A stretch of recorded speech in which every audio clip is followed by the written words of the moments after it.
Michael Harpon fréquentait la mosquée de Gonesse, non loin de son domicile.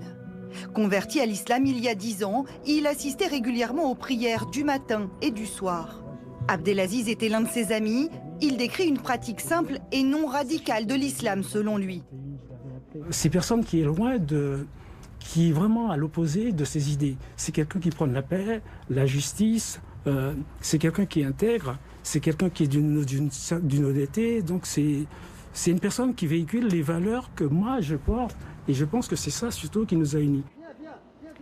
Depuis février 2017, Ahmed Hilali dirige des prières dans cette mosquée de Gonesse. Jamais il n'a été alerté par un comportement déplacé de Michael Harpon. Il était un homme discret, j'ai jamais parlé avec lui, j'ai jamais changé de coordonnées avec lui, ni j'ai eu une discussion avec lui. Lui-même accusé de prêcher un islam dur, il se défend avec virulence. C'est un monstre, il s'est transformé en un monstre pendant 7 minutes, c'est pas un être humain. Il s'est transformé en un monstre qui a tué des gens. Il a trahi ses amis, il a trahi la confiance de la France, il a trahi les musulmans, il nous a trahis. Si c'est un musulman, il dit que c'est un musulman, il a trahi l'islam. À ce stade, aucune vidéo ou texte d'allégeance à Daesh n'a été retrouvée chez lui. Mais les enquêteurs se focalisent tout particulièrement sur la clé USB professionnelle saisie à son bureau et sur laquelle figuraient notamment des vidéos de propagande de Daesh.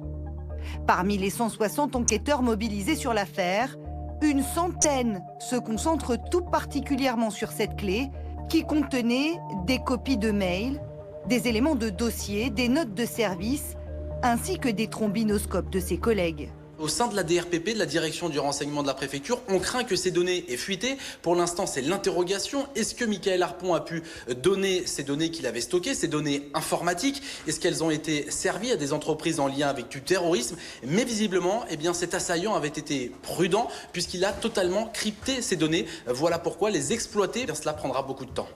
Dès 2015, plusieurs collègues avaient déjà dénoncé des signes de radicalisation. Mais quel en était le degré? Michael Harpon avait-il prémédité son geste de longue date ou bien a-t-il été subitement pris de démence? La veille de l'attaque, l'informaticien aurait vécu une nuit très agitée. Un voisin aurait même été réveillé par ses cris. Debout sur le canapé, Michael Harpon aurait dit à sa femme: Allah m'a envoyé un signe. Protège les enfants. Ce sont les derniers mots échangés de vive voix avec son épouse. Inquiète, elle tente même d'alerter une employée de la préfecture qu'elle connaît, en vain. Au moment de l'attaque, Michael Harpon a l'air particulièrement concentré. C'est ce que décrit Jonathan, le gardien de la paix stagiaire qui l'a abattu.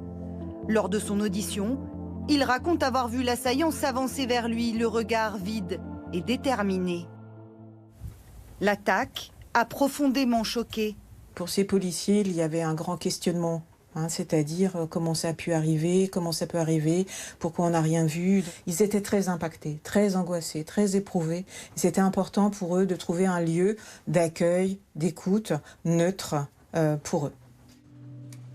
Depuis jeudi dernier, plus de 400 entretiens psychologiques ont été menés à la préfecture de police de Paris.